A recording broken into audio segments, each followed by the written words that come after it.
Blazing screens, chaos unfolds, crimson law, tales retold, anime wars, blades collide, justice screams, nowhere to hide. Crimson law, judgment reigns, shock critique, breaking chains, blood red ink by the blade, true release for silverhead, elven babes.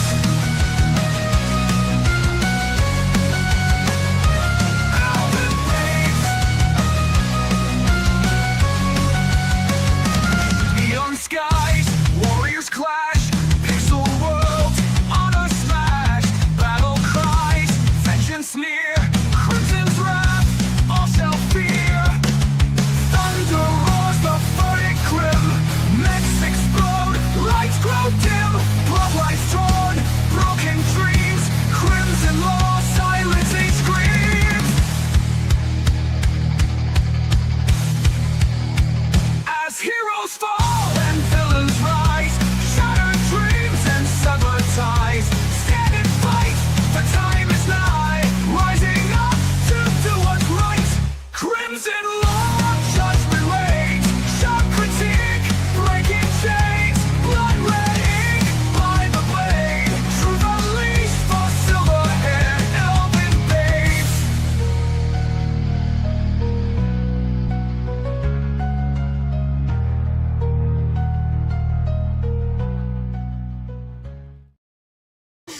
Good evening, ladies and gentlemen. Hopefully this is working correctly. I don't know why it wouldn't be. It was working correctly the last time I used it, so it should still be working correctly.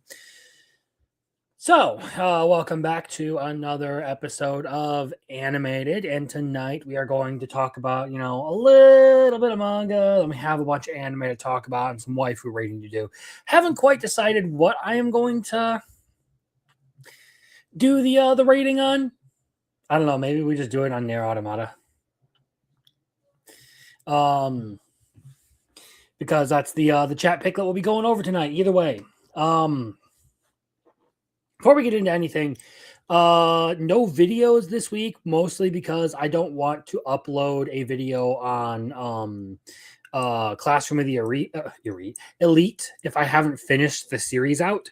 So I'm not going to make post a half-baked opinion on Classroom of the Elite to my channel if I can since I haven't finished the thing. So I just didn't do that.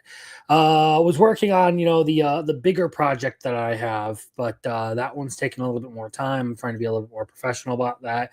I'll probably sink a ton of time into taking care of that tomorrow because I won't have anything going on. And then yeah, that's pretty much it. Is that I've been, occupied with all of the usual life stuff. Fortunately, it's been, slow working days lately because we don't really have anything going on. But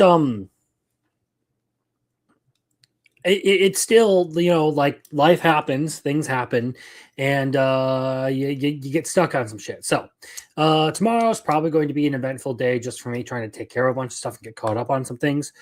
But like right now, that doesn't really matter. Hopefully other things work out in my favor and I can keep moving forward with all of my projects. In other news, I finally bought actual cough drops this week, so you hopefully won't hear me hacking up a lung the whole stream. The last time I went to grab some, I managed to find the one bag in the entire section where they had cough drops and stuff that didn't do didn't soothe coughs. It was just irritated throat. Literally just sore throat lozenges, not cough drops. So fuck me on that one. But here I am, not hacking up a lung. Unfortunately, I'm just not feeling the greatest right now, headache and all that. So I'm still going to stream and everything. I just don't really feel like being on camera, wearing a hat, all that, having the lights on. So you're just going to have to deal with the George Washington profile pic for tonight. This is who's going to be presenting you anime. Seasonal anime recap with the first president and founding father of the United States, George Washington. That's what we're doing tonight. But aside from that, it's good to see, that all the regular peoples are, around, and some lurkers and everything. Hopefully you guys have been doing well. I've talked to quite a few of you over the week, so I'm sure that everything's going all right. Hopefully, now that the season is winding down, we'll be able to start checking a bunch of series off of the list and not have to feel like everything is just going crazy.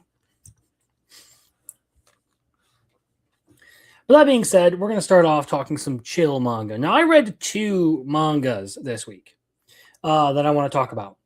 And one of those we're going to start with is a romance. You know what? We should probably also talk about smoking behind the supermarket tonight. So I'm actually just going to impromptu add that to the list here that we'll get to after we start talking manga and anime. But let's start here. So this is the first manga I wanted to talk about tonight. This is why I immediately thought of Smoking Behind the Supermarket, because this is something that comes to mind when people start talking about adult romance. Now, My Wife is a Little Intimidating, and there's a decent number of volumes out for it. The art style's like nice, endearing. I wouldn't say anything like incredibly special, but it looks good. Storytelling overall, it's pretty chill. Nothing like super dramatic or eventful. It's like a very relaxing series, very slice of life a lot of the times. And it largely focuses on a couple. They don't have characters listed on here. I guess they just don't have enough people in here. But basically, you have this dude who ended up getting married to the senpai at work that trained him and everything. And yeah, she's a little like stone-faced and like very like serious a lot of the times. So there's a bunch of commentary about like how she can appear intimidating and everything, but really on the inside, she's just like any other woman. She still has all the same thoughts about, like cute things and what to wear and all that shit. But that's pretty much the premise for this one. It's one of those series where I like am happy to just casually pick up a volume here and there. Liam is concerned for your sanity with that thumbnail. Thank you, RG Energy, for the $5. And for that, we are going to, of course, play the first clip.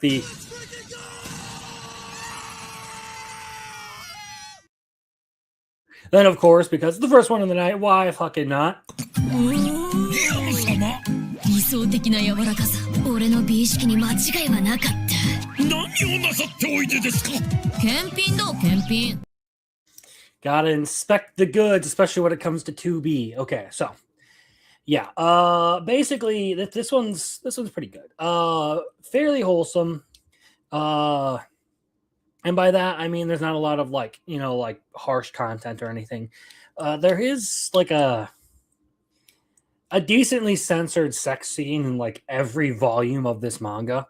So like every few chapters, like they're just fucking. But otherwise, it's just a married couple doing married couple things, going on trips, dealing with work, having their small, stupid little spats that they get into, as you do.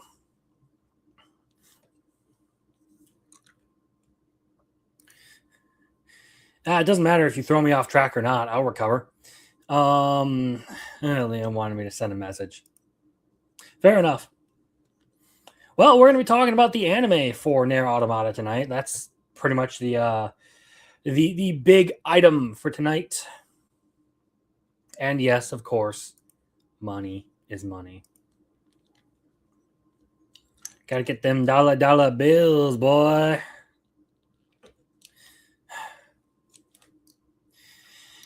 So yeah, if you're looking for just something that isn't like just something to kill some time, you want something that like is like decently entertaining, maybe a little bit endearing. It's probably the better word for it. This one's a good one. This one I think is worth reading. The next one, I'm still a little bit iffy because the next one I don't quite know what to make of this one. So I'm actually surprised that there are more readers for this and that it has a higher score than the last one. But then again, this one's more so furry oriented, so I guess there's that. You got the roll those booba back. Sorry for missing a few. I appreciate the $10 muffler tape. And of course, because we do got another $10 super chat.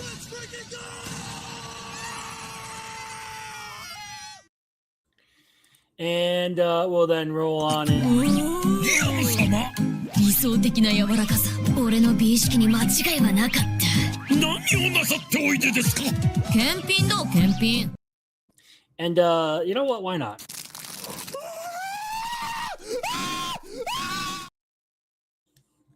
There we go. Just some, autistic Australian man there for you. Anyway. So yeah, this is Tsumiki Ogami's Not So Ordinary Life. Now, this is one of those series that's kind of like the whole, I guess you could say, monster girl trope sort of thing.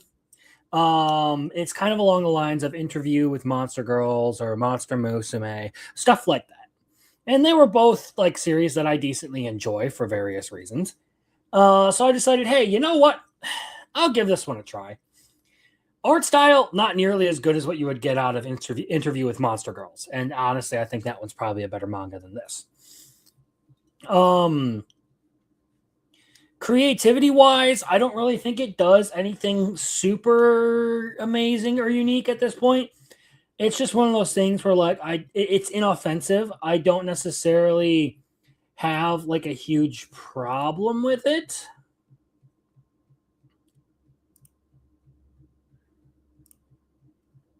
Really? Are you going to do this to me? There we go. Okay. Cool. But the basic premise is you have this dude who it was basically like the people pleaser for his entire life up until like the end of middle school, and then he just sort of fucking like snapped and decided blew up a bunch of friendships and then decided to switch schools to go to a place really, really far away so they didn't have to see anyone that he knew. And because he's now, like terrified of interacting with people and everything, he's just sort of like off alone in a corner in the room. And then you have the werewolf girl who, shows up and is just like, hey, want to be friends?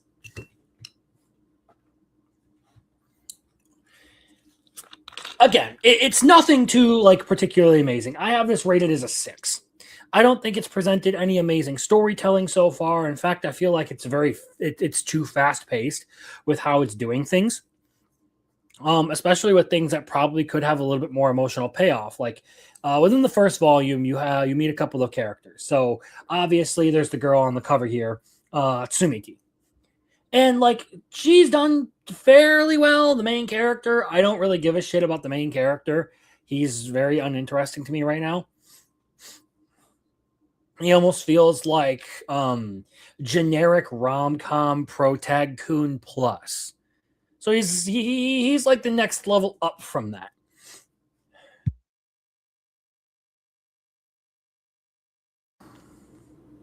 But there's also like this vampire dude who has this problem with like all the girls like him.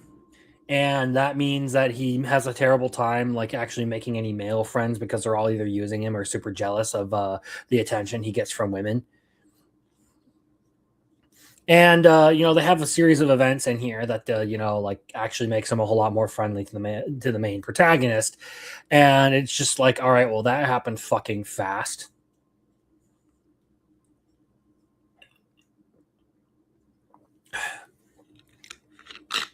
But overall, this one really does end up feeling to me a lot like the oh hey, here is the the furry light stuff if you're into tails and like animal ears and shit. And there's a decent number of like volumes for this out right now, I think. Like there's more than one. And for whatever reason, it's got a pretty good user, and it's got a pretty good base. So like for a manga, that's not really like a mainstream thing. Animal Tales Crimson is a furry, yeah, apparently.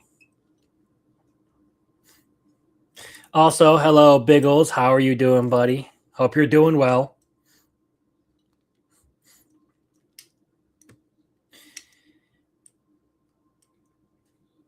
Basically, there's a mild amount of creativity to this one that makes it at least like acceptable to read to me. But it's not something that I'm going to go out of my way to try and finish or get caught up on. It's not something that I'm going to shill for.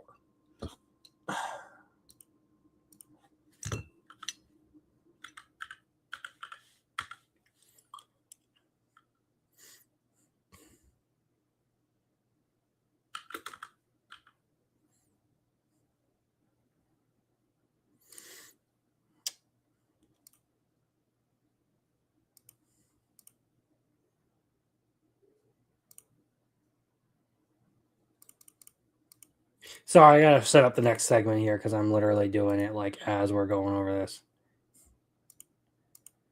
We'll do that.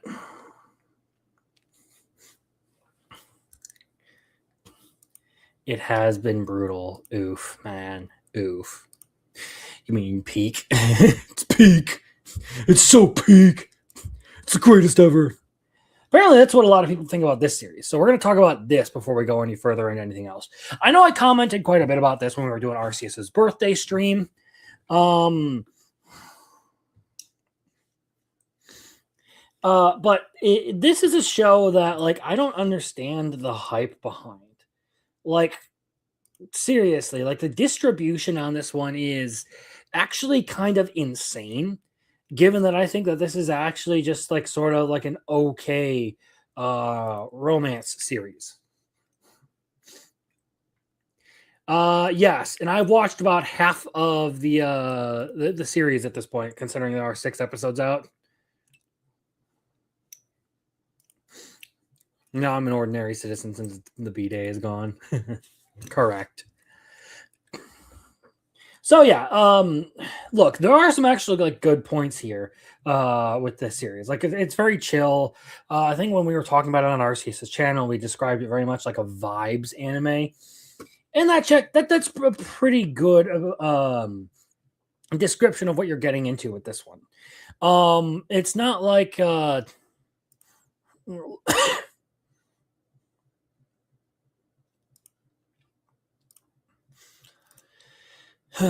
like it wholesome.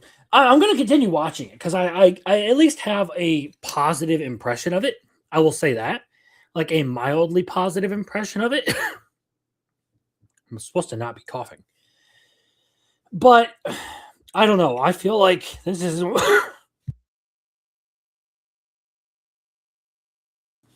I feel like this one is massively overhyped with an 8.6. I don't think it is nearly that good.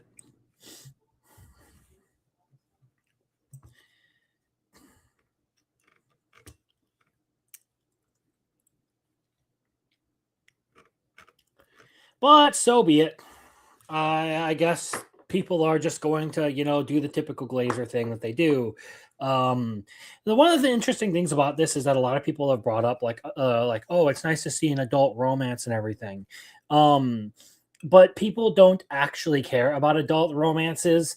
They put a bunch of other ridiculous stringent requirements on it.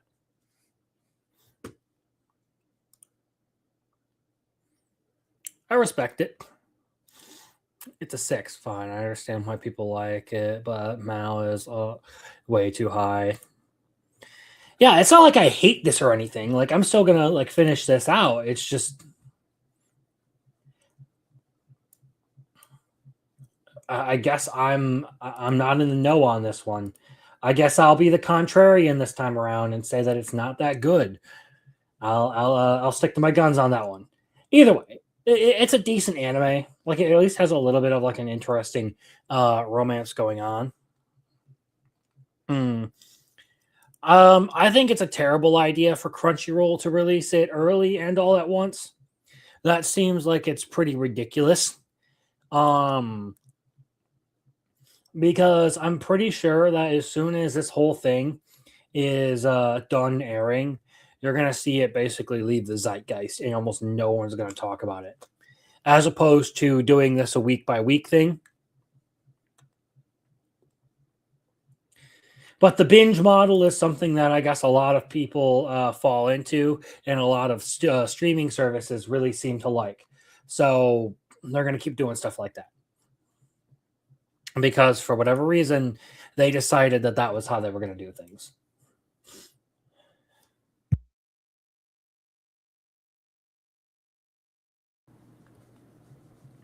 I will say that as far as Supermarket goes, the density on this main character is a touch annoying. Like, not necessarily my favorite style of doing this. Like, it would be more funny if they did like the Alia sometimes hides her feelings in Russian thing, to where she's constantly speaking in Russian, trying to like hide how she feels and all that. But the main character understands. It would be really funny if the whole time this dude is just pretending not to notice what's going on here. Like, he's not actually that dense. He's just sort of rolling with it.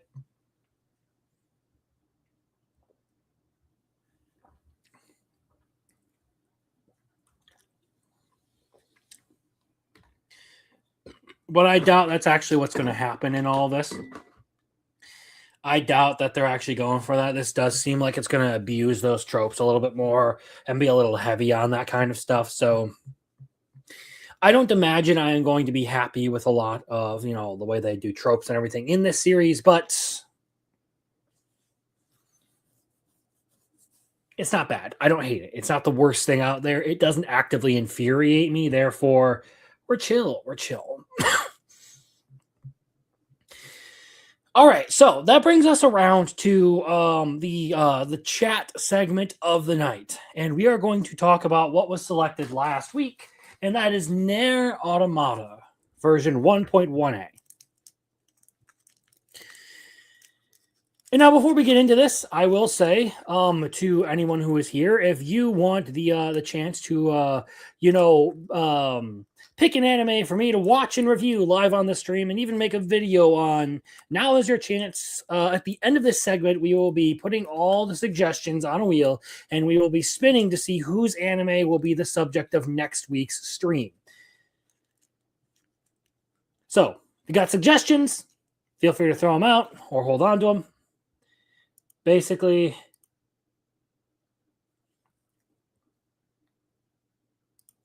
could bring this up. This is what's on the wheel right now.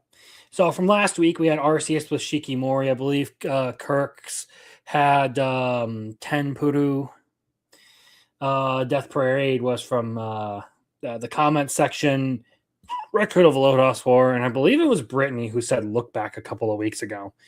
So I don't know. If she's not here, I'm just going to remove look back because it's not going to, stay permanent.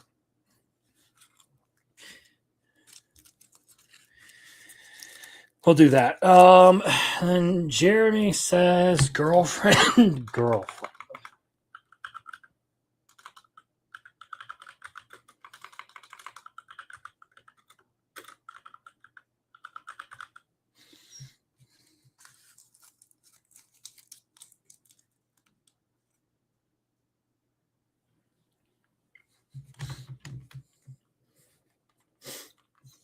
Are you confused, sir? Do you not know what you're talking about? Either way, we're not going to spin that wheel yet because we have a chat section to go through. So let's talk about Nier Automata.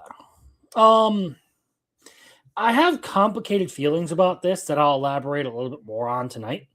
But suffice it to say, the overall experience for this one was actually pretty good.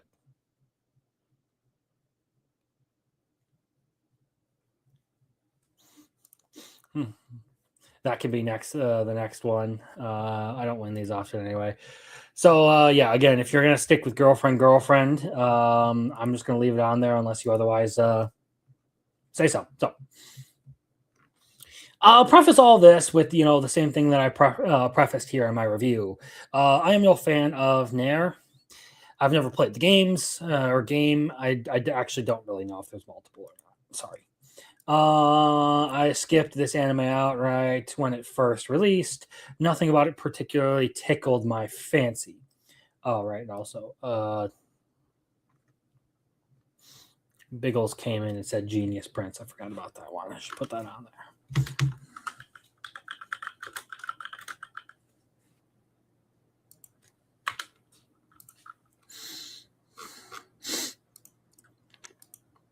Yeah, not happening because I've already watched it. Anyway, so basically, like there was a reason that I didn't watch this one when it came out, and it was largely because I had like no interest in the property. I didn't really care about what was going on, and I figured I would pretty much be left out on my own to like try and figure out what was going on with this anime if I had no experience with anything that was going on. So I just kind of passed over it.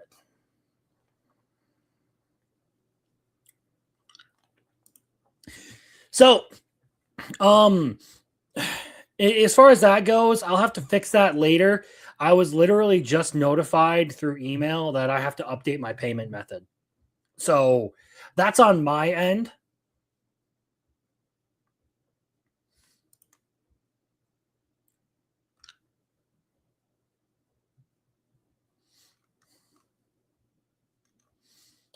Maybe not.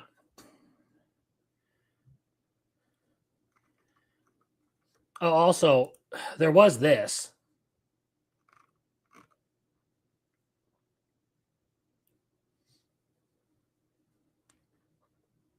Like that's a thing. Okay, so I guess it's just bugging me for my YouTube Premium. All right, well,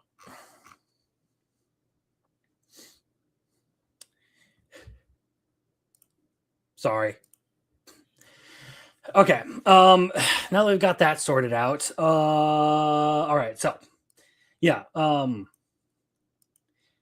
as far as this anime goes, I was pretty unimpressed with this show for a while. I mean, the first several episodes had me in that near mindless slog state while I was like trudging through this whole thing. Especially whatever the hell was going on in episode 2. Like that one was really like episode 1 was like, okay, I kind of see where this is going. Episode 2 was like, where did this random robot become a main character from? And I honestly felt myself being like really detached and fairly uninterested in what was going on for a significant chunk of the series. In spite of the fact that initially I didn't really feel like this was all that interesting, I think the experience overall was actually more enjoyable than anything I would have given it credit for early on. Because I eventually did come across moments that actually made me care about what I was watching. Something interesting implied about the broader world around you. Like once you start talking about like the aliens and humans and the war that's being fought between the androids and the machine life forms, I believe is what they're called. There are some events in there with like as you get deeper into part 1 that actually have some emotional weight to them that actually make me care about the characters and what they're going through. And of course, you get some more interesting action sequences the deeper you get into the series. So beyond a certain point, I actually found myself like interested in watching this anime. It just really took a bit for me to actually get to that point. And that's why I will say that, well, it's kind of a little bit like weird to get into this one.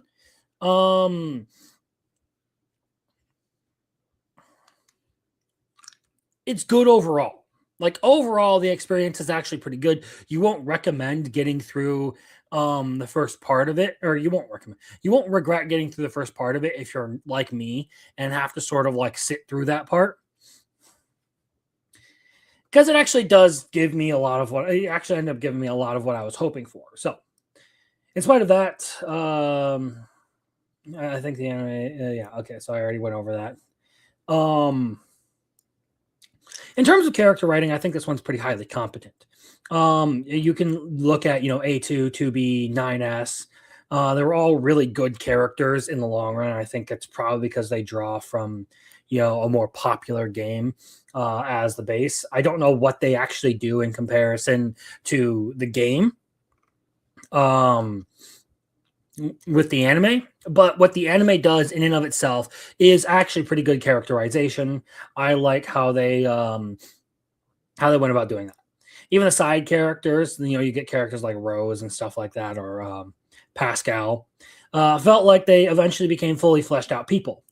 And even then, like, I won't say that they were ever at a point where like they felt like they were just pieces being moved around by the plot for the sake of making certain events happen.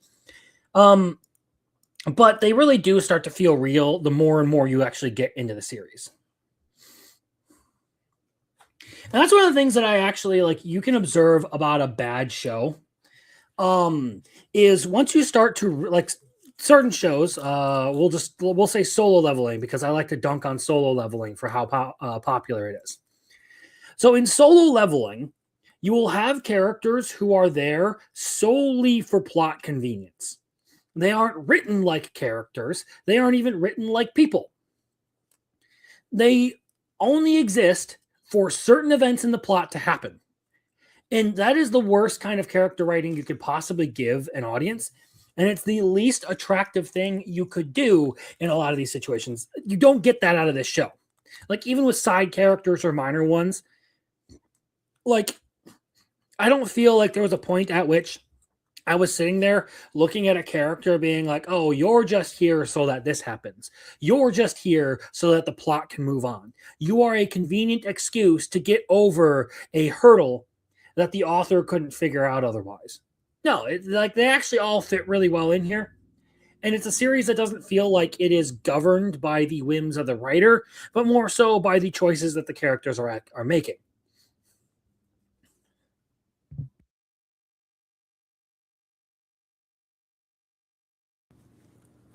And I think that's generally how most stories should feel. It should feel like there's actually some level of input from the characters that influences how stories go.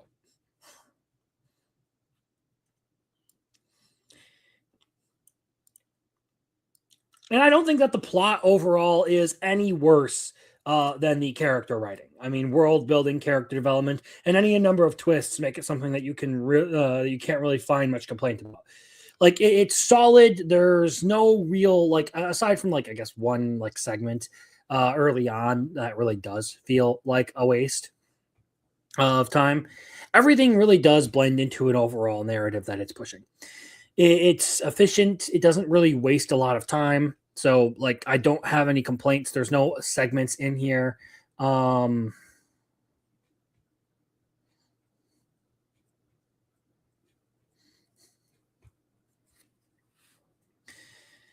We'll get to that. We'll get to that.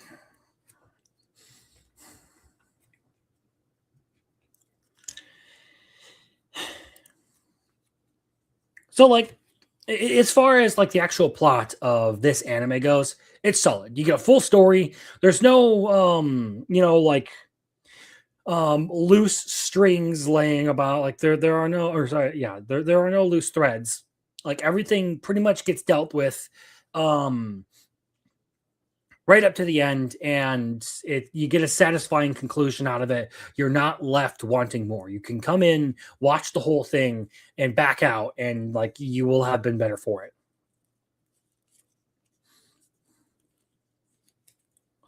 The series is also pretty action intensive, so even if you're like ridiculously ADHD and like got the TikTok brain rot, you should at least be able to sit down and watch some people swing swords and fire guns and have a good time with that.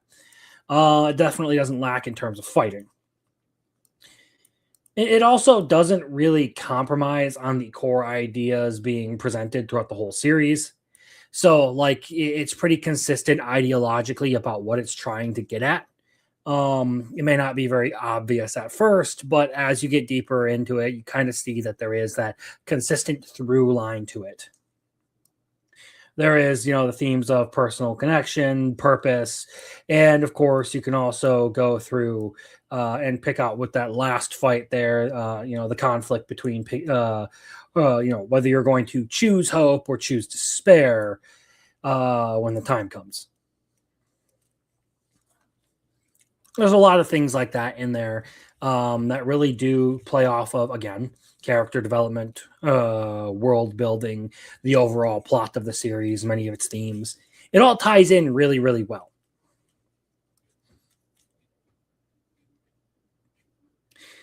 At the end of the day, I personally can walk away with this one with almost no complaints. It was, a bit of a slog to start to actually get into it, and I wasn't necessarily interested in it at first, but I was satisfied with everything that I had seen by the end of it. So, I'm not going to call it a bad anime by any means. In fact, I think it's much to the series' credit if you can take someone who is wholly uninterested in the existing property and actually make them, somewhat intrigued by what's going on and respect what it is that the series is doing. It almost actually makes me want to go play the game just to see how this stacks up against the anime, against the game. But hey, who knows? Maybe we'll fuck around with that in the future. I think the point is that, this actually was a pretty good anime. Do I regret skipping it when it came out? Not really. I mean, it still kind of falls a little bit into the category for me of sorry, not necessarily. Damn it, you're not supposed to be coughing. Not necessarily my style of story or whatever, but I am not going to diss this series outside of what I said about getting into it in the beginning.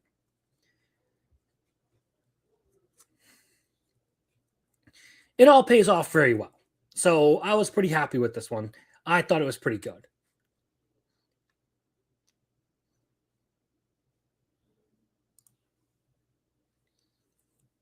Fair enough. And no, I get the hype behind it. After, watching the series and everything, it's very well written. And if this reflects the quality of the game, then I understand why the game became so popular just beyond 2B's tantalizing design. There's actually something good at the core of this that makes it worthy of its popularity. And I can see that even just from watching the anime. But that being said, we're going to go back to the spin wheel. So now's your last chance, guys. If you have suggestions that you want to throw on here, you better get your word in now, because we're gonna spin this bitch.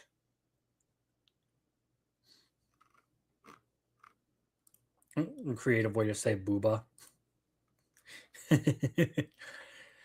Potentially. Okay.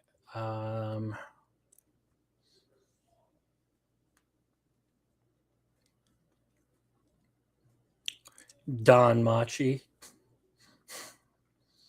Okay, just checking back to make sure everything is in the running. Okay, so Muffler wants more DanMachi.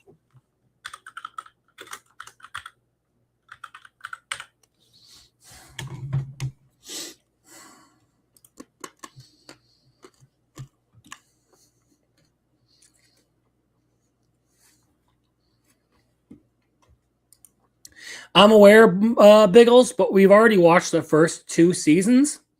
So this would basically be picking up and doing season 3 and 4.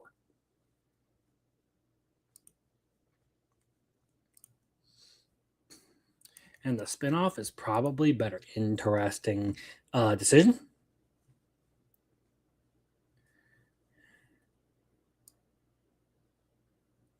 Since it has been mentioned, we're going to remove this one from the wheel. because I haven't had that person show up in my comments quite a bit lately, and I don't even know if they're like still around. So I'm not going to add something on there for someone I don't see in the comments or in the chat. So this is what we're going to roll with for tonight. We have 5 entries. We have Record of Lodoss War, Shikimori, Girlfriend, Genius Prince, Don Machi. Did I miss anything? Is there anyone else out here who has a suggestion they want to throw at it?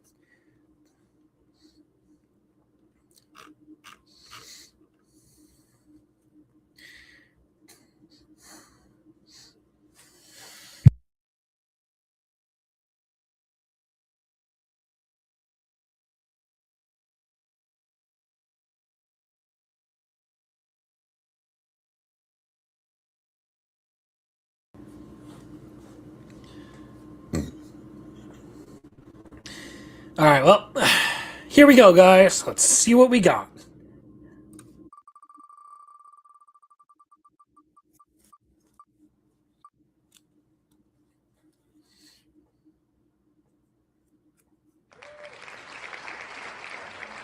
And that's what the Jeremy Turner pick. For 1 week, he decides to go with a throwaway. The 1 week, Jeremy Turner is just like, fuck it. You know what? Put whatever on there. It lands on his suggestion. This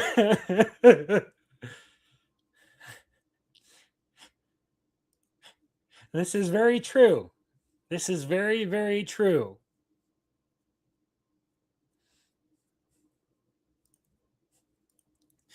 Shikimori was right there. You'll like Girl 4.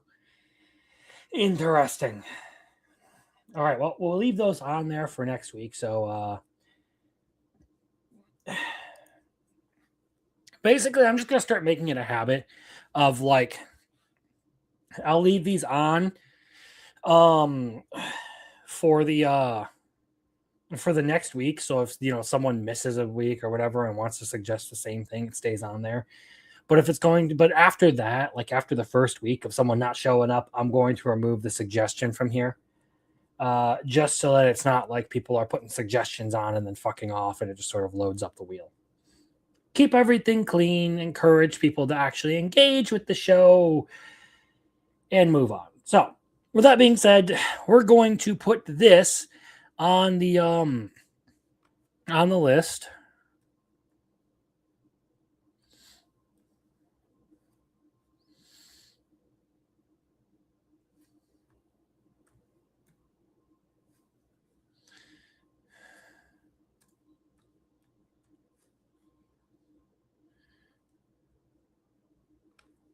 There's 2 seasons. Interesting.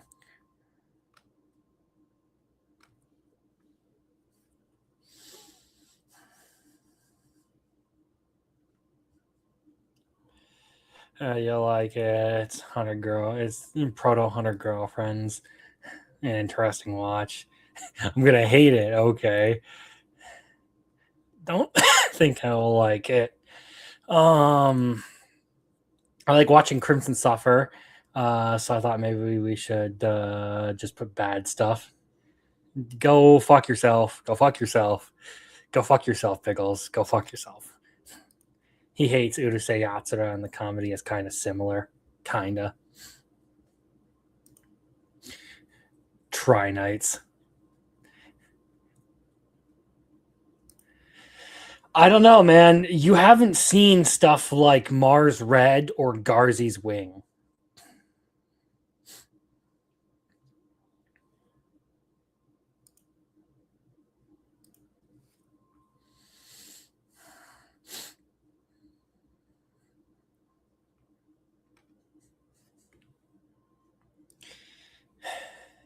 If I were crashing out like Boogie, I would be yelling it. I'd just be going, go fuck yourself. Go fuck yourself. Fuck you. Go fuck yourself.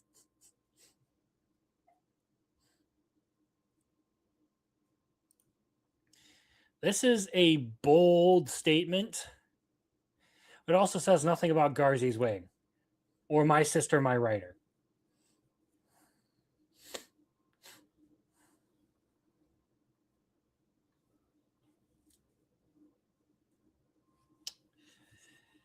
But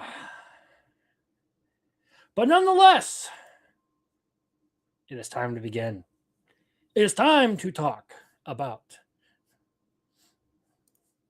I got a roster over here: Shikimori, Classroom of the Elite, Log Horizon, Hokkaido Gals. In that order. So, we're going to start with ReZero. So, this latest episode, we get to see a little bit of what exactly is happening with Subaru via some of the flashbacks that happen in this episode. So, some of the more astute people there may have picked up on some of the verbal tics that were exhibited there. And you can probably tell what the hell is going on if you pay attention to stuff like that, because there are a lot of small details that do give away the game. But sometimes you just have to know what you're looking for when it comes to that stuff. We also get Meili's backstory through her Book of the Dead. So that was pretty interesting. We also do get to see Capella being directly implicated in her backstory, and just what effect delving too deeply into the Book of the Dead actually has on people. And that's actually a relevant plot point for future seasons. Not to say too much, but as you see some of the characters return to the Pleiades Watchtower in later arcs, similar things do happen to that.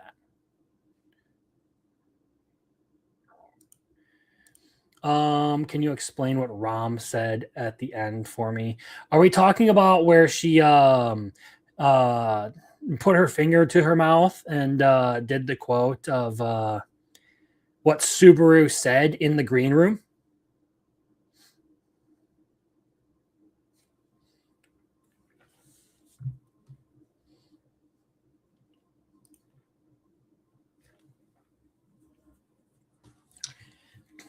Really, she's basically just saying that she caught him in 4K.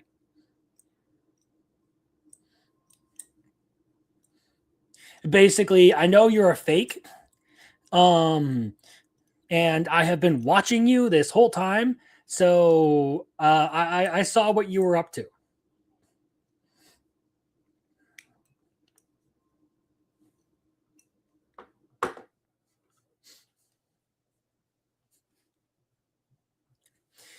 But it was a good episode. I really liked how they did the whole Meili head ghost thing, where she's just sort of in the background hovering over him, talking back to him the whole episode. In the snarkiest possible fashion the whole way through.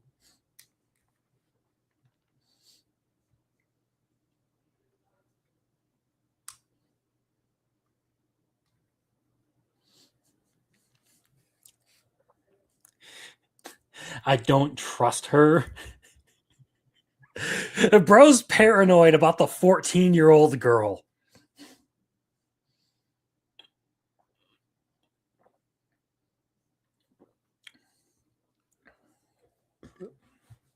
Imagine being this paranoid about, a 14-year-old girl. Just imagine, chat. Can you imagine, chat? Can you imagine? But no, I've been really happy with this. I'm looking forward to, the end of the cour here with episode 11. I'm hoping that it lives up to the hype that I've been seeing for it, because, this is basically arc 6.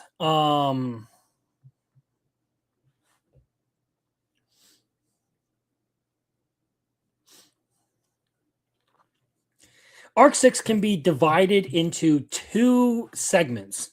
The first of which is called technically what fans call the Lost Arc. And that will be ending with basically this next episode.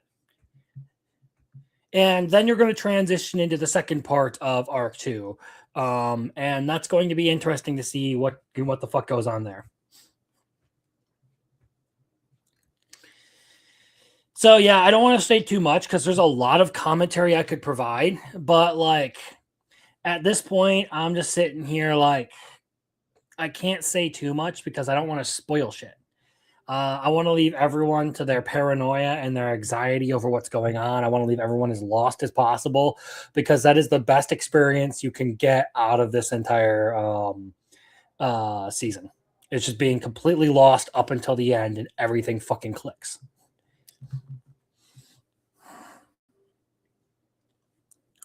And then you look back at it and you're like, oh my gosh, it was right there in front of me the whole fucking time.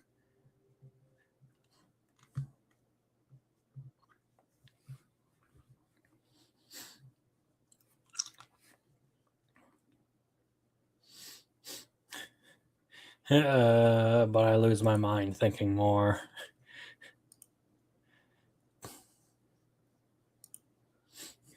I want to talk about it, but I don't know what to talk about. I'm lost. Dude, so was I when I was reading these books. Like I said, when Subaru first lost his memory, when I was reading the novels, it was really hard to figure out what exactly happened there. And I had to read those chapters a couple of times because it just didn't register with me. I read over, I'm like, okay, that's an interesting reaction. That's an interesting reaction. And eventually I was just like, all right, what happens next? So I pick up the next part of it and I'm looking at it and I'm like, okay, so now it all makes sense. I go back and read this again. I understand what's going on here. Yeah, more and more and more shit just it keeps happening. And I'm not going to lie, it's probably going to continue like that for a few more episodes this season. But that being said, we can move on to Witch Hat now. And I was pretty happy with this episode. We get to see a little bit of, Kiefer actually getting in and instructing the girls. That's not something that's been showed a lot in the anime. So it's nice to, actually have him depicted here, sitting down and doing some proper teaching and stuff.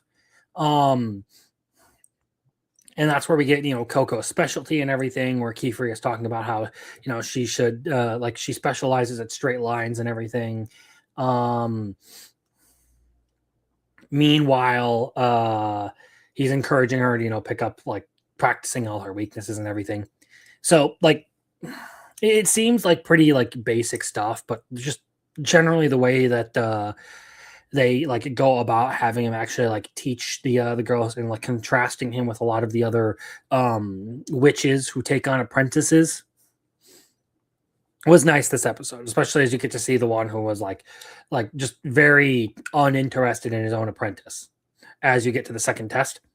So, and that was the other thing that I really liked as far as the character development for some of the girls and everything. We do get Agat basically having a little bit of her inflection or her introspective moment.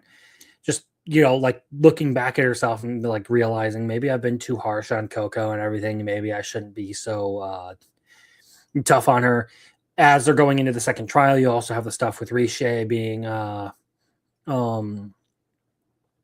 put up to the second test by Kiefer, and how even in spite of the fact that she doesn't want to do the second test, he is encouraging her to take it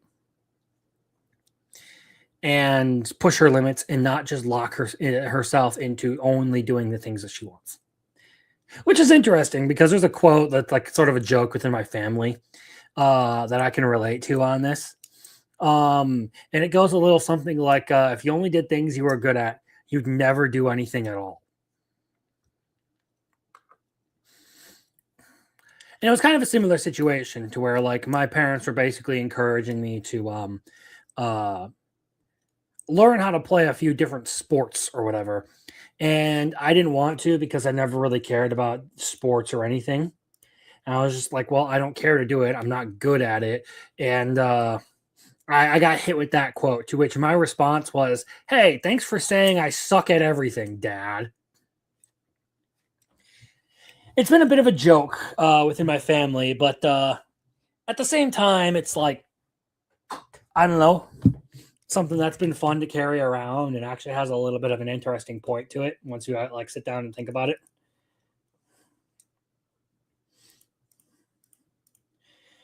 Basically, you're never going to get anywhere if you only do the things that you're comfortable at doing. So that part of this episode was actually a nice piece of a nice piece to the story, if you will. And then moving on, we are going into the Serpent Back Cave trial. And it seems like they're going to, split this up between 2 seasons or 2 cours. So that's going to be unfortunate, but we're basically getting to like the first like real major event within the series. Like the first, like, I guess, elongated series of events that happens within this show. So hopefully they do this well. I'm pretty sure they're going to, given the animation and stuff that we've seen from them. And just like generally capturing, the essence of the characters and all that throughout the whole thing. It's been good. I've been pretty happy with this.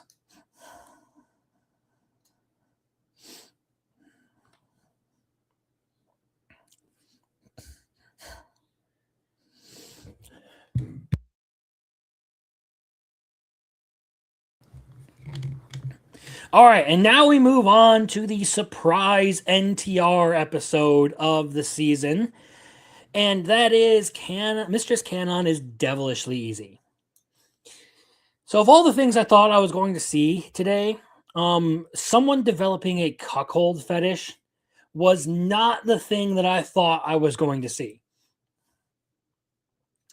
So we are introduced to the other sister today. Meal.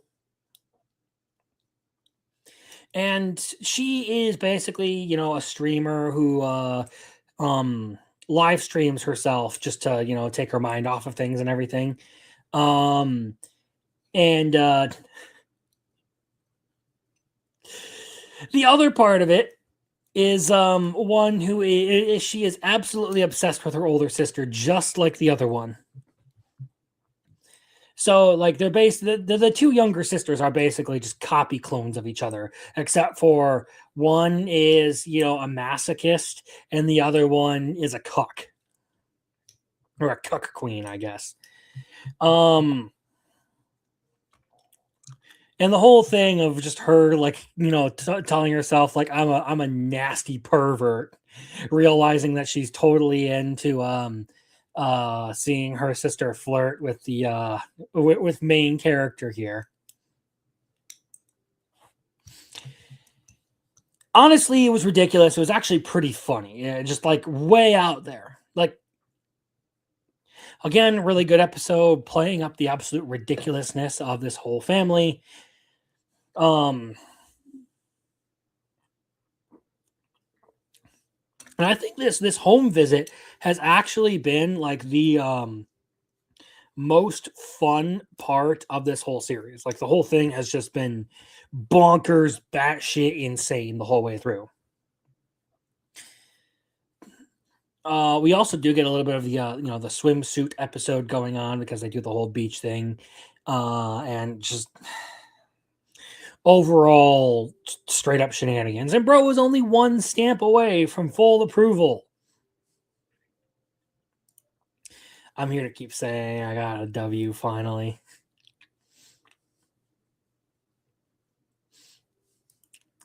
Does E-Thought perfect.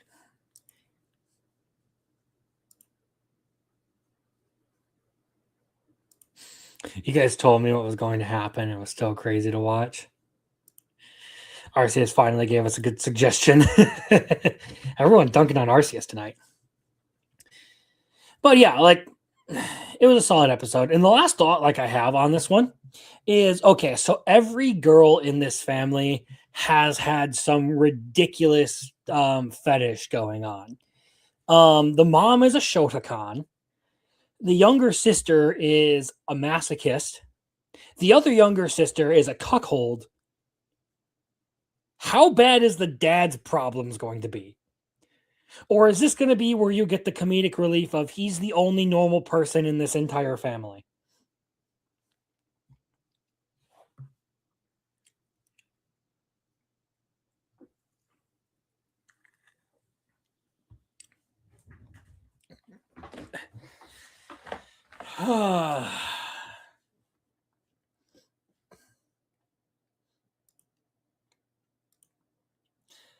I am terrified now that you say that.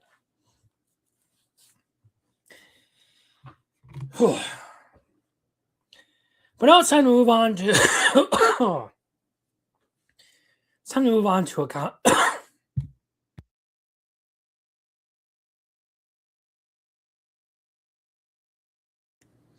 all right, I think I got that out of my system. It's time to move on to Akane Banashi. And in this, I am going to, again, toot my horn and say that I kind of called it as to why Akane's father was going to ultimately get expelled in this situation. And it was pretty much what I said, is this old curmudgeon was expelling these guys for the sake of the art form at large.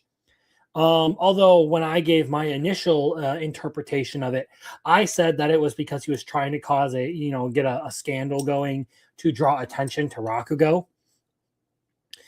Because he felt it needed to compete with other forms of entertainment.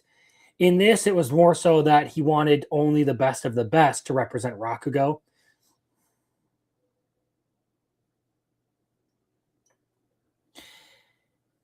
So that it would actually compete with other forms of entertainment. If I said that this was very predictable, I don't know how to feel about that. I get it, but the build-up didn't pay off, IMO. I mean, sure. I don't actually think it was all that hard to figure out. There are a lot of the reason I made that prediction is because there are a lot of context clues as to what's going on in this situation. I just didn't really hear anyone talk about it, so I'm playing off of the whole shtick, okay? I think one of the things that might be a little bit different, I guess, as far as the perspective goes, is the expectation that this question is like the defining question of the entire series. Something that is, going to be around until the very end of the show. But to me, it's just really more of a springboard for the whole thing to move on in the next stage. Once this question is answered, it gives Akane a direction in which she's supposed to take her art. So the lead up to the question and everything, I guess the payoff for it isn't necessarily the point. It's more so the moment at which you get a little bit of a change in direction. It's now no longer about confronting Isho.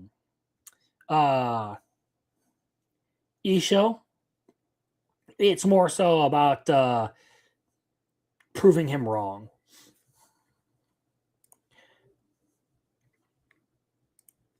All right, later, Biggles. Have a good night.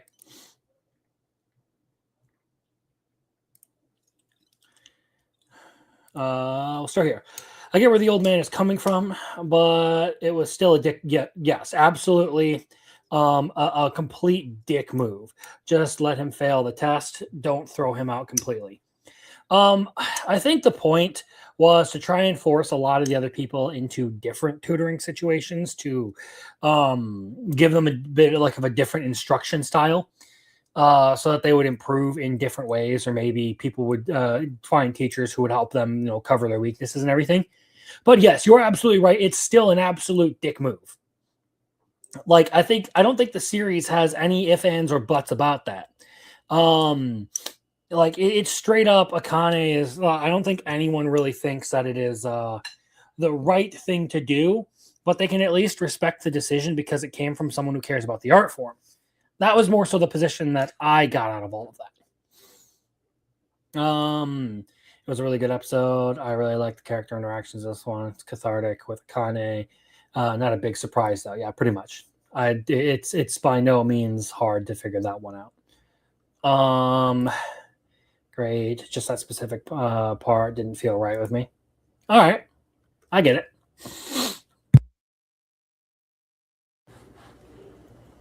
But here, I'm not trying to criticize anyone when I go over specific points or anything. But if people raise stuff, and it triggers thoughts in my mind, I'm gonna say what I think about the situation. I'm generally not trying to like nitpick at people and explain why they're wrong. I'm just sort of giving my own perspective on things and laying out a couple of thoughts that you've forced into my mind.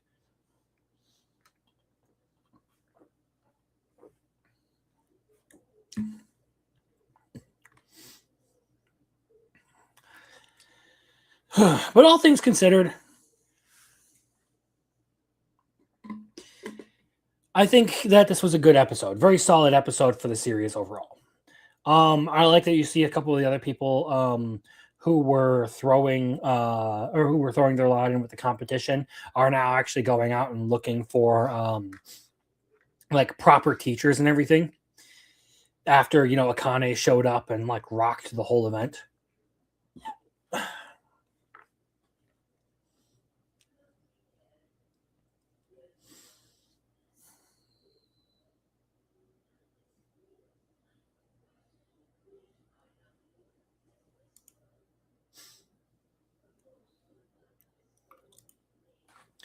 Yeah, again, I don't think that this is any like particularly adept observation on my part. It's just one of those things where I didn't hear anyone really talk about that aspect of it. So I was just like throwing my my own opinion out there based on a lot of the context clues. I think it shouldn't be that hard for people to like really figure that segment out, given everything that they say in the series up to that point.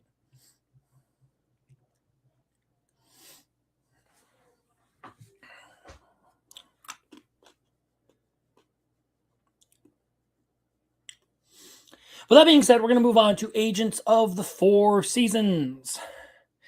So we have the full-on, siege of the Four Seasons headquarters, with Kasai basically planting moles everywhere to like make this attack work.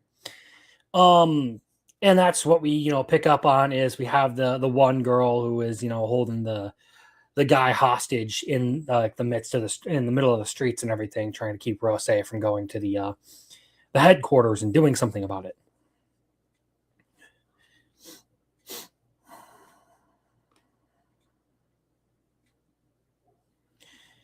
It also shows us exactly the moment where Hinagiku decided she was going to escape from Kasai. And like how she got into the state that she was in, sort of the absolute like abuse that she was going through. It also shows us what this terrorist bitch has been up to and her backstory and everything. Tough episode, the mental break in retrospect. No Kaneki here though, just a child, pretty much. This one did have a lot of punch to it in that regard. There was a lot of tragedy involved in this episode.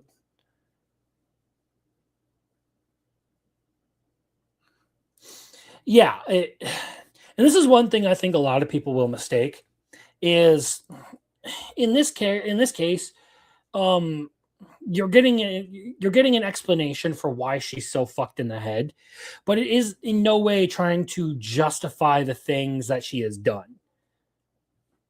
I've seen some people describe stuff like that as making the villain sympathetic or whatever, which I completely disagree with. Because if you're willing to sympathize with someone doing evil things because something bad happened to them, well, then you're easily emotionally manipulated. In this case, it really is just sort of explaining how an evil person became evil. So, this one was yet again another good episode. This one's actually been like on a pretty good streak here. Like overall, like it's been a really good anime since just about when it started. And I'm very happy I ended up picking this one up because hell, I've liked it. The only thing left, I think, is like, I think there's like one episode on this one. And that's it. I don't know. I'd have to double check.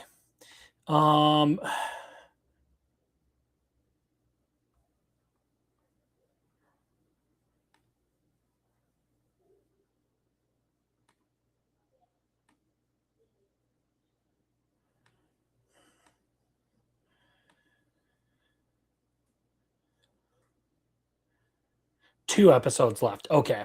That checks out. Either way, I'm pretty sure from everything I've heard that the story is going to end there. So it's not really like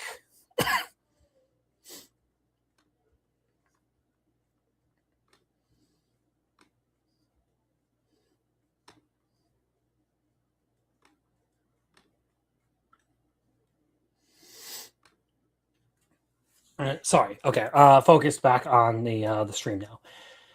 Yeah, they've got plenty of time to wrap all of this stuff up and just put an end to this whole series.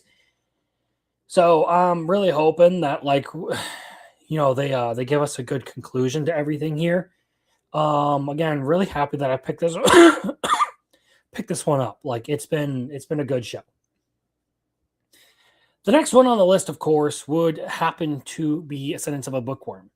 And we're still looking at the whole thing with dealing with the mayor for his disrespect towards the nobles and everything.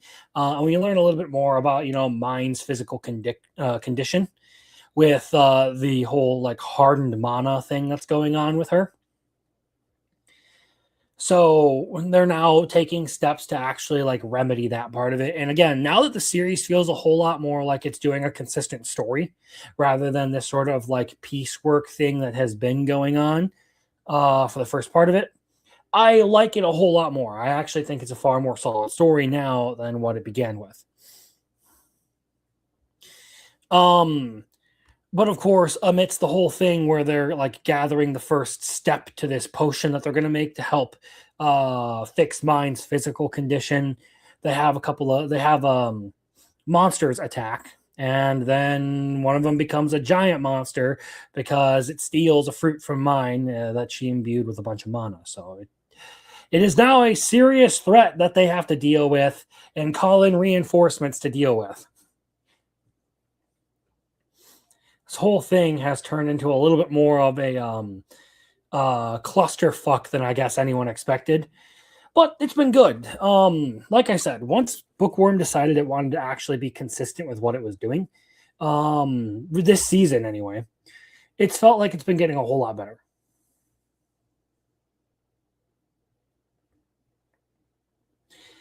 Like I'm a whole lot more interested now that we're actually getting into some like proper through line plots.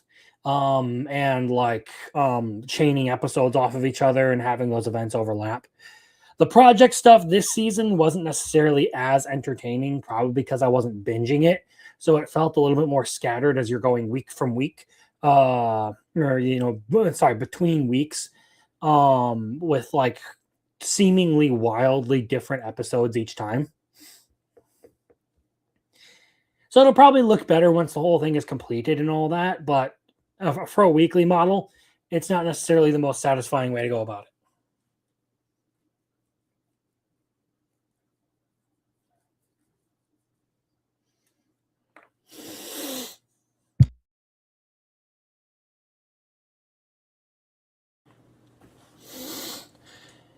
Then we get to Daemons of the Shadow Realm. And this one was a fun episode of Daemons where we got Ryu Tadara's younger brother shows up in all of this. So now we have some weird family ties that are going on, and some comedy centered around the fact that neither of these guys have a photo of their father because he's a slippery mess, and can't keep his life straight for one. Two, just that tries not to be on photo or leave any evidence of himself even existing behind. Basically, he's a total ghost and neither of these guys can get in contact with the dude. In spite of the fact that, you know, they could probably use his help at this point. But this episode did give us some information on the timeline for all of this. It's starting to seem really interesting that we do now know that the mom was the one to squeeze the information on how to escape the Higashi village out of the former Tadara retainer. It also shows that the Ryu's dad went missing around the same time that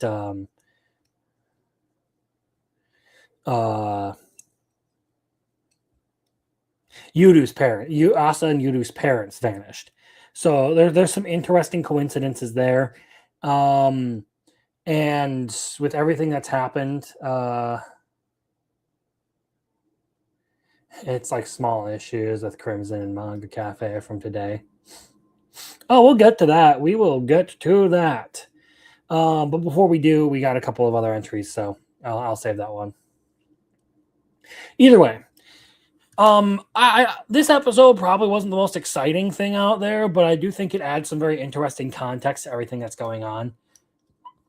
It's very slow to unveil what the actual mystery to it is. And I'm enjoying what little bits that we've been, drip fed throughout all of this. I think it's been a fairly competent series overall. Like, I don't necessarily have any major problems with it. Like, there hasn't been anything that has caught my attention that is like this huge dramatic flaw with the whole thing.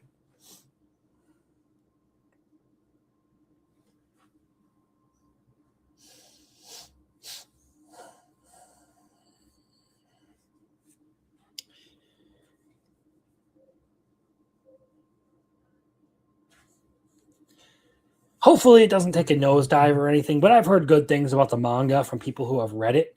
So I'm going to continue to hold out hope that this is going to be a good adaptation all the way through. And that brings us to this one.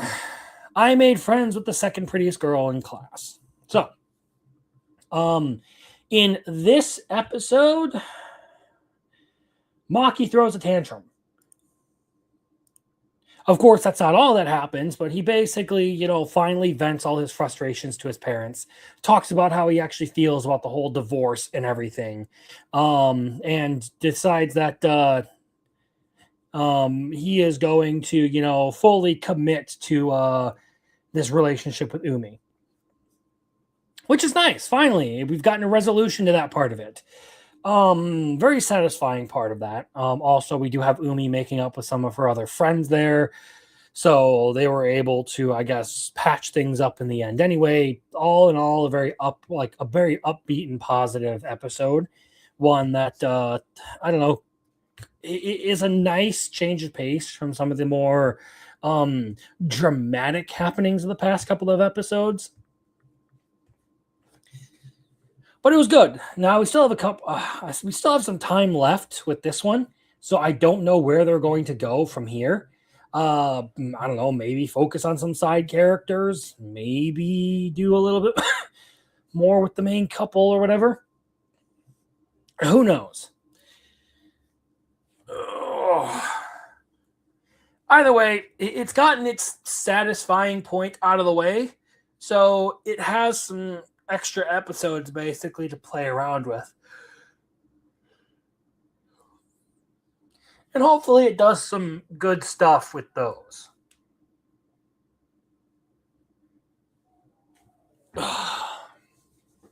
Sorry, I gotta stretch out a little bit here. Either way, this is another one where I had I'm very happy that I picked this up and stuck with it because it's been pretty good overall. Similar feelings about, an observation log of my fiance who calls herself a villainess. Wasted the main couple, got together by the end of the first season.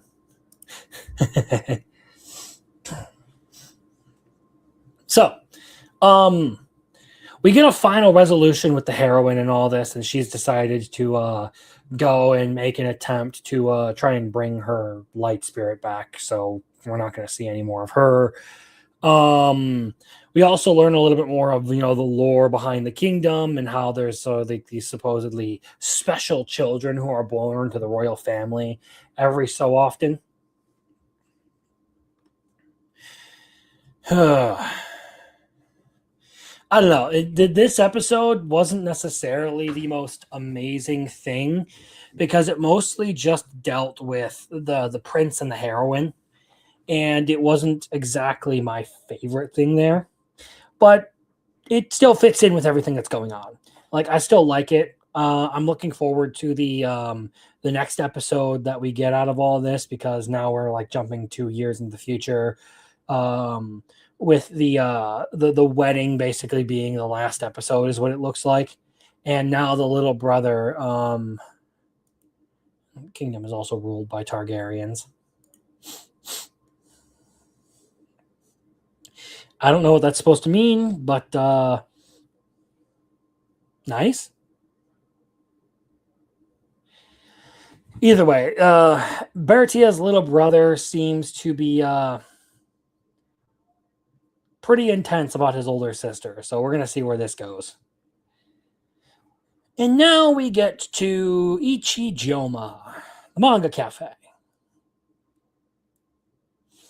So, I know it's a Game of Thrones reference. I just don't know what it is. Anyway,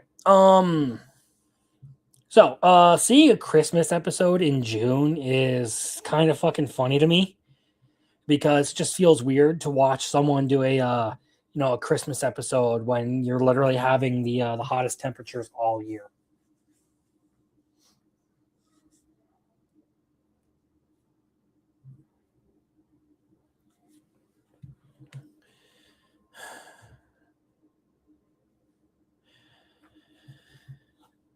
But I will voice my complaint about this episode. It's not like a huge thing or whatever, because really this is a shenanigans show at the end of the day.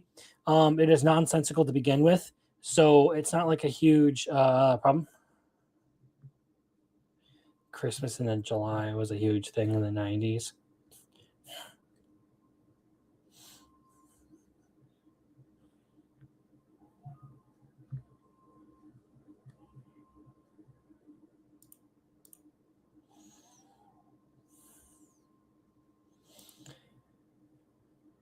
I don't know why you're taking this so personally on this one. It's just like I'm making light of it and just throwing the thoughts that I had out there. Just because I raised something as a point or whatever, it does not mean that I like put a ton of weight behind it, and think that it has some huge detrimental effect on the series.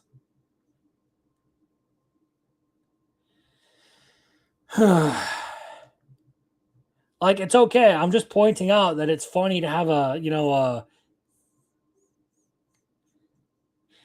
Christmas episode in the middle of somewhere, and to do an entire episode. Want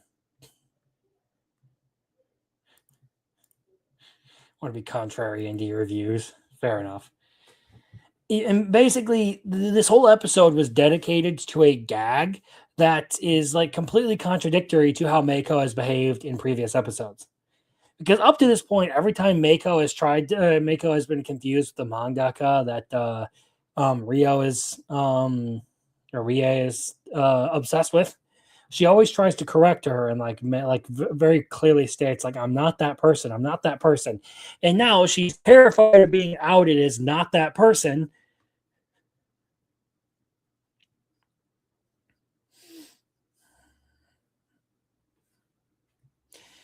For an entire episode. Like, it feels like a complete reversal of course. Again, because this is a shenanigans show, and they aren't necessarily trying to make the most sense out of it, because they literally just sort of throw logic out the window with the amount of money that gets spent in here. I'm not going to hold all of this against it. It's just one of those things where I'm sitting there like, these are the predominant thoughts I'm having. It's just like, do we not have any consistency here? Are we just gonna throw everything that we did previously out the window because it's funny? It's an entertaining show. Again, I'm not gonna make a huge fuss about it. Like it's the worst thing in the world. Like this is some critical flaw that's going to ruin the show. Oh my gosh, you broke canon. It doesn't really matter all that much. But that doesn't mean that it doesn't matter at all.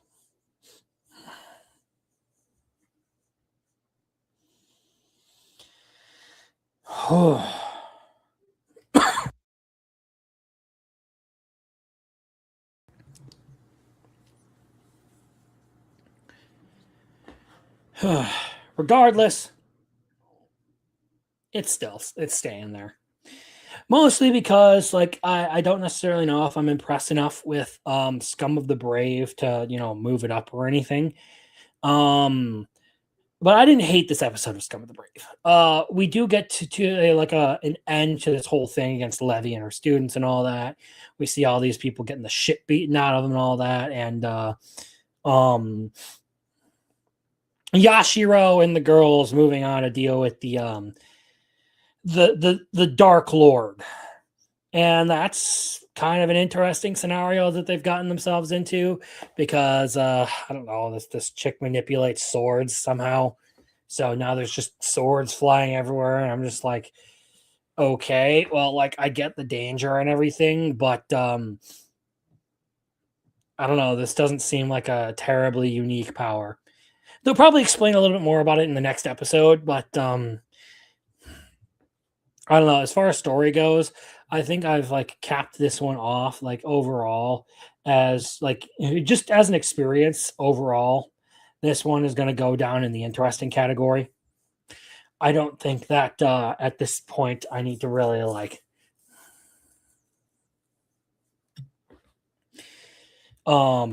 explain why.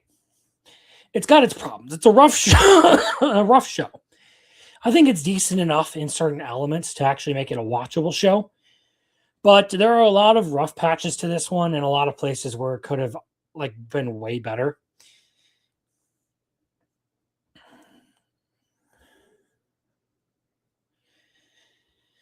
Overall, I'm okay with it, but I wouldn't so much for cough drops. Fucking hell.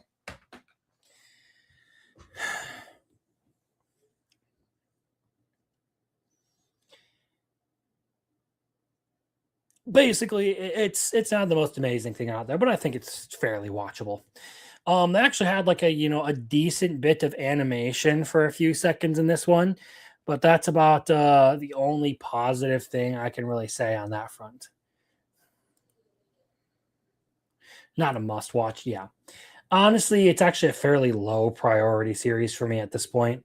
Like, I personally like certain elements of it like a lot, but I don't think that overall like it really has the quality that a good anime would have. So it just goes in interesting.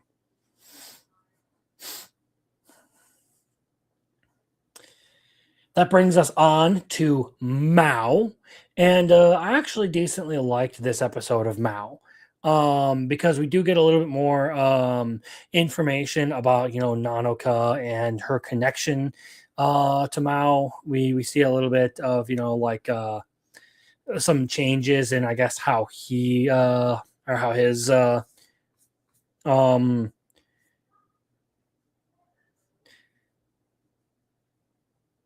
I don't know what the term I'm looking for is. We see some changes in his current position, in that he has now lost the Kodoku pot that he was using to sustain his own life. I guess that's the reason that he's still around or whatever. Which is weird because like I don't ever remember in this series where they mentioned specifically that Mao needed the Kodoku pot to sustain his own life. Like, I don't remember when that was brought up. That feels like it has just come out of nowhere here. Because I thought one of the big mysteries was Mao doesn't know why he's still alive. He doesn't really know much about what's going on with himself.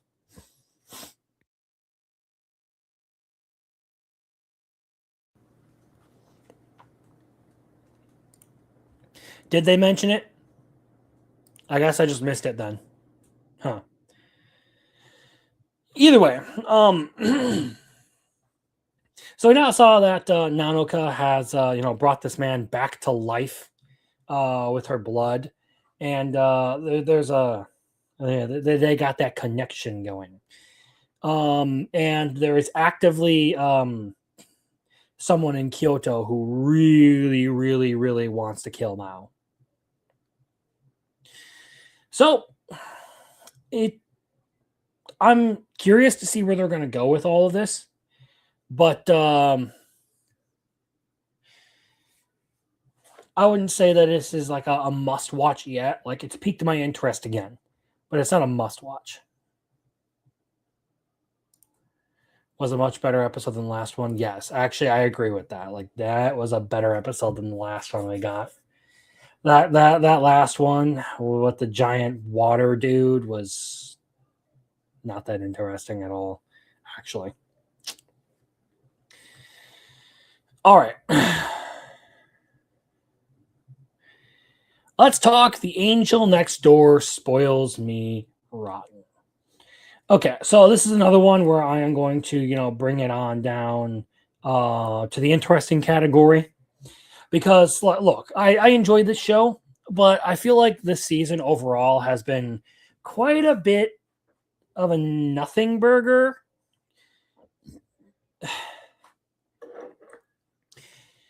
Basically, it feels like it's just edging the whole time. And what it's been doing is like really emphasizing the relationship between the two characters. But we're 11 episodes in, and it feels like just about every episode has pretty much been the same general vibe outside of the episode, specifically where they deal with Mahiru's family.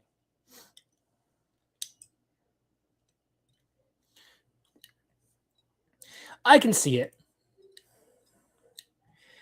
But this one is very much similar to me to Smoking Behind the Supermarket, to where like it feels like they're not really like they're kind of spinning their wheels. They're actively doing something, but they're not going anywhere.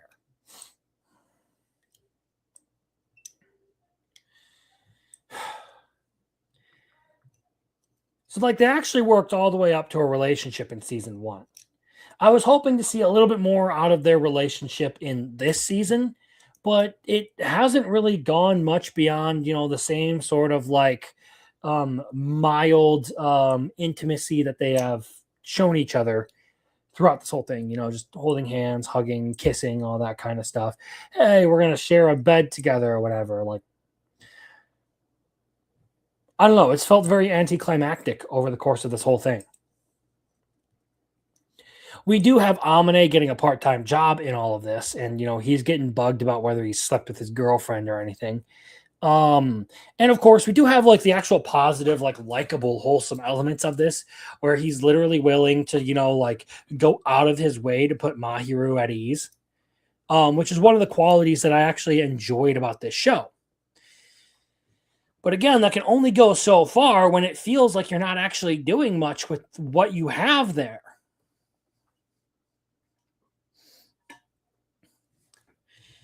I don't know. It's just going to kind of remain there. As for, the whole klutzy class monitor thing, this one, I don't know, feels like a little bit of a letdown episode as compared to the past several. Because like they do start to go for the relationship drama part of it. I understand it. I don't necessarily hate it. It's just I was looking forward to a little bit more comedy out of all of this rather than drama, because this one has a little bit more focused on that. And I'm hoping that they actually give it a good resolution this next episode and just move beyond it, because if they drag this thing out for the rest of the season, I'm going to be pretty upset with it. Then again, I'm not really sure how many more episodes this one has, so who knows? Either way, they really don't need to make a huge deal out of all of this. Like, you can just move along with this one. We do, of course, have the whole like VP doing the dictatorial thing, where like he's putting all these rules in place to prevent quote unquote illicit relationships, and all that. But I don't know. I don't really have a whole lot of thoughts on this one. It still feels like it's one of those ones that like isn't necessarily the best episode for the show and is kind of transitional between two high points. So we'll see. How they handle the rest of this is really going to be the determining factor.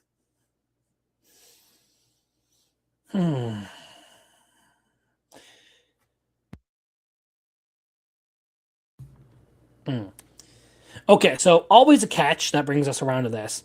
And I watched a couple more episodes of this. I'm still not caught up, so I'll make my thoughts on this one brief. And it can pretty much be summed up as this is a fun and goofy show. Like, it's entertaining, but it lacks certain qualities that I think would really make it stand out a lot more. It's not necessarily the most impressive thing that we got this season.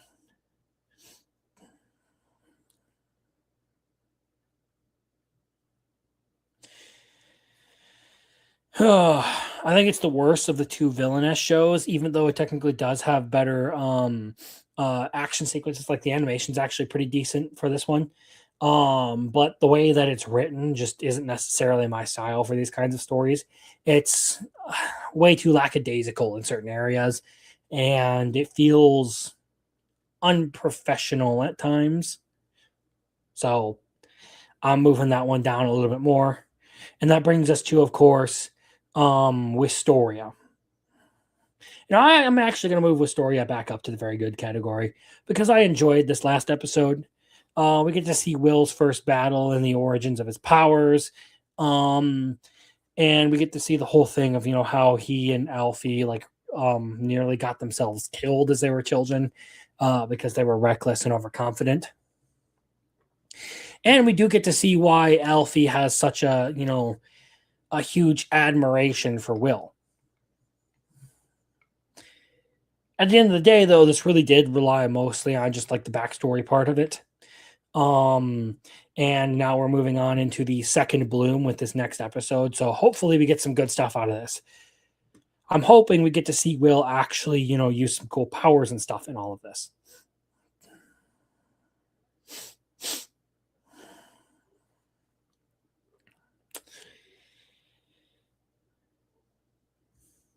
Gal can be kind of to otaku. This is another one where I think I'm going to move down to the okay category.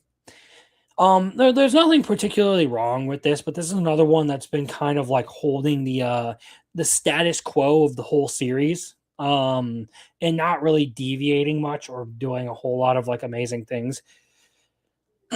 We do get the cosplay stuff going on this episode, and the fireworks rumors are getting spread. So as per usual with the school festival arcs, they have some sort of big rumor that inspires some sort of like romantic connection between two people and everything. But again, there isn't anything in this series that particularly happens to like catch my interest a ton. Like, I like it. It's still a good chill series to watch. And I would say it's actually a cut above the other two down here in terms of writing. But overall, I just sort of feel like it's okay. I don't think that this is like the most amazing thing out there. I feel like, again, like with a lot of these that are more on the bottom end here, there are genuinely areas in which it could improve. It could have better character writing. It could actually make their personalities a little bit more interesting. It's very tame, very mellow in terms of everything it does. So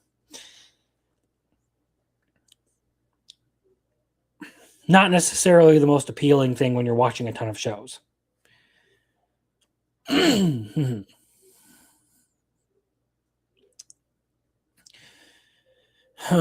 Here's the interesting one. Because what I'm going to do and what I'm going to say are probably going to conflict with each other.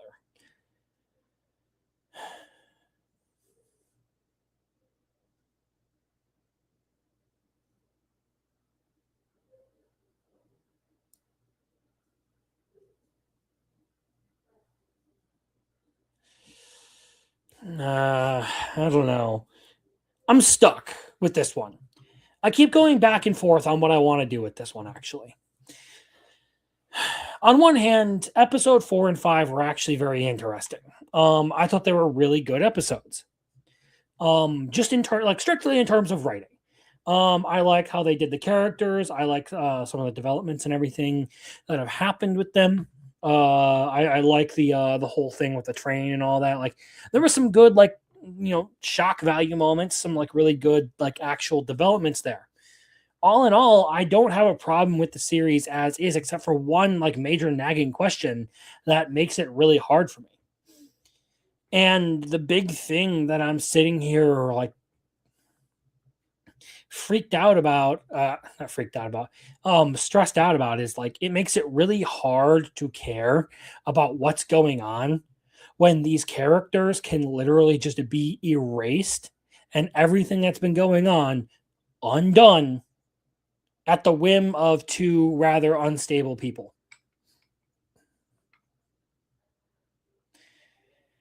They can basically just press a button and nuke the entire story. And I don't know how you're going to get any sort of like good resolution to this situation that they're dealing with, at least at this point.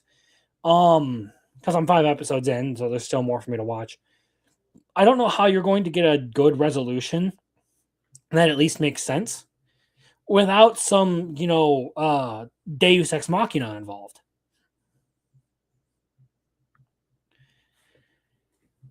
I'm sitting here trying to figure out, like, okay, what's the reasonable trajectory for this series? Where can you kind of expect it to go? And the big thing is, like, the replicas come in and out of existence all the time.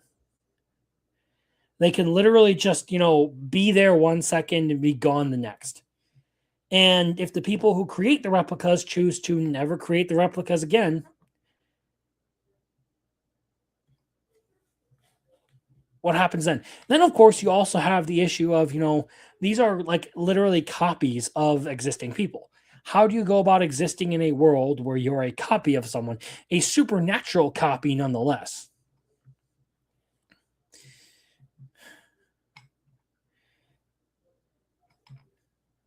Like, I really want to like this series. I really want to get invested in what's going on.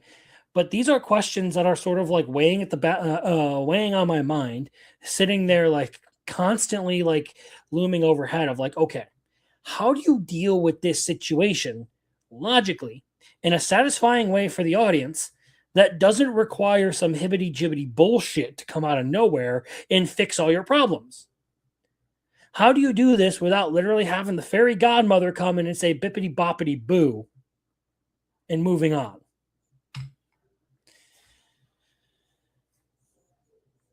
And the fact that like there isn't like a reasonable explanation to me that wouldn't be like totally compromising in the real world makes this one kind of hard for me to truly get invested in. As much as I do actually want to, as much as I will acknowledge it's actually a really well-written show. Until those questions are answered, it's probably just going to, remain an interesting series for me.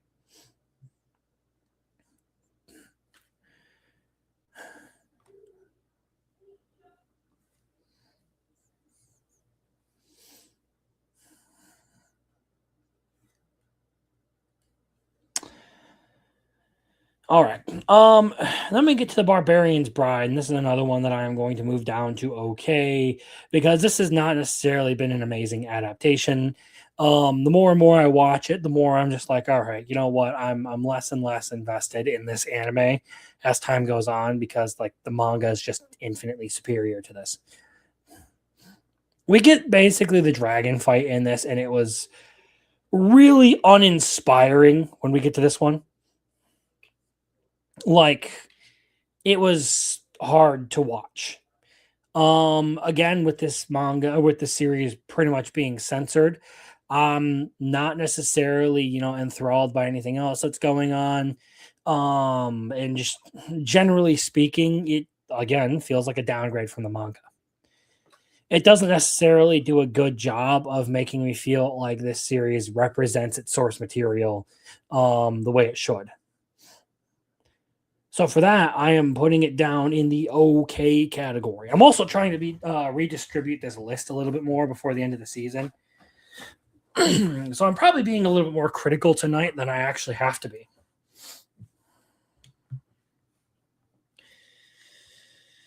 nonetheless, like these are legitimately like the ways that I have come to feel about a lot of these.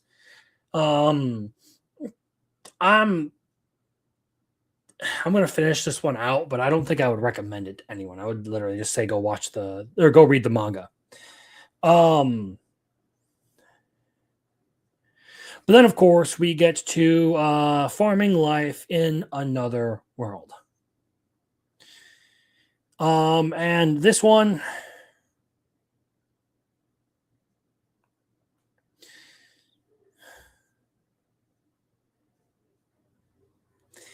is basically just our main character being stoked that he's finally got a bunch of dudes to help him out around the place, and putting the new human settlers to use around the village for administrative purposes and everything has been a huge boon to them. That's pretty much all you really get out of this one. But then again, that's just farming life in general. It literally is just kind of the chill series of the season that you get a decent kick out of and then you move on. Yoa Yoa Sensei ended up being pretty light on the fan service this time around. They didn't really do anything extreme, at least as far as I remember. They had the best summer ever photos stuff that they did, and then of course you had the maid cafe, which did show that the pervert Lolly actually cares about her friends, and especially like she did all this for the main character to try and cheer him up. But I don't think that this was an especially interesting episode of this series because I don't necessarily know that it did anything other than just faff around and be lewd.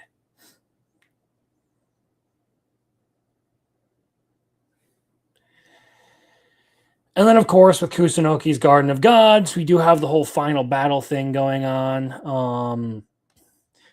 This one is probably the most probably. Huh.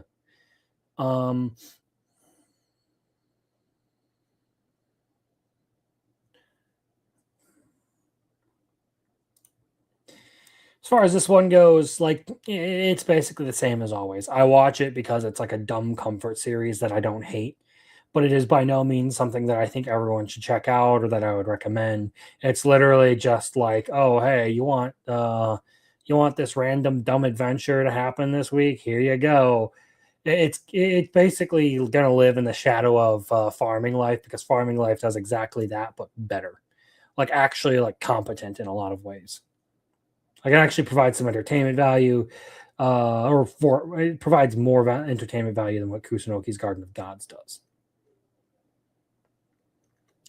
Other than that, the only one I didn't get to on this list was Aaron the Southpaw because I didn't end up watching any this week. My bad.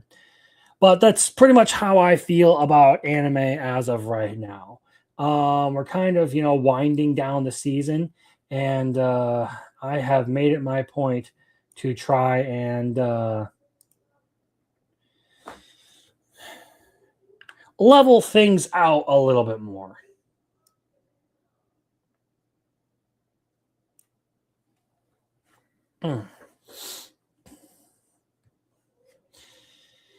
Try and be a little bit more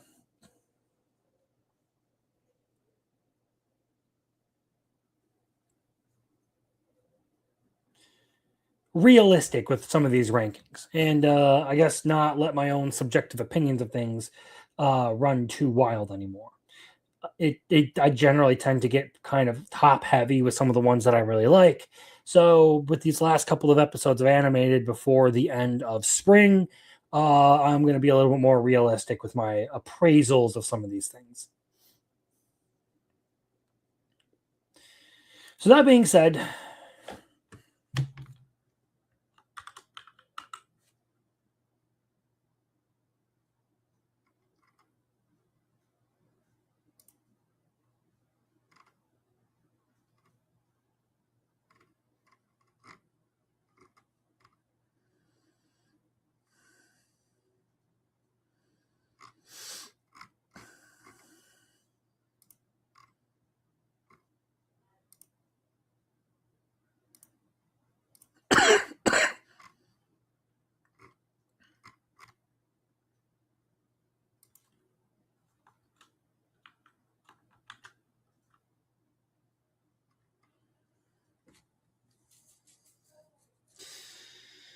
All right. Let's take this down for the time being. Do that. Okay, so not really much else to do. I think I'm gonna skip the waifu tier list tonight and just call it here. Because I don't really feel like doing any more streaming for the night. I kind of want to get off of here and take care of some other stuff before the night is over. That being said, thank you all for showing up and everything. We'll continue to try and get videos out and stuff as per usual. So hopefully I'll be able to make my Nier Automata video this week alongside the big one that I'm working on that I'll probably dedicate a lot of my time to tomorrow. Other than that, like I don't really have any big announcements or anything. I mean, we got Psycho Pass coming up in the next couple of weeks, but that's really the only thing that I can think of that really needs to be announced. There are no big projects or surprise streams or anything. It's literally just that. So thank you all for tuning in and participating. Hope you will continue to do so and show the support. If you haven't liked, I would ask that you please do that. Please consider that. And tune in next week where we'll be talking about girlfriend. See ya.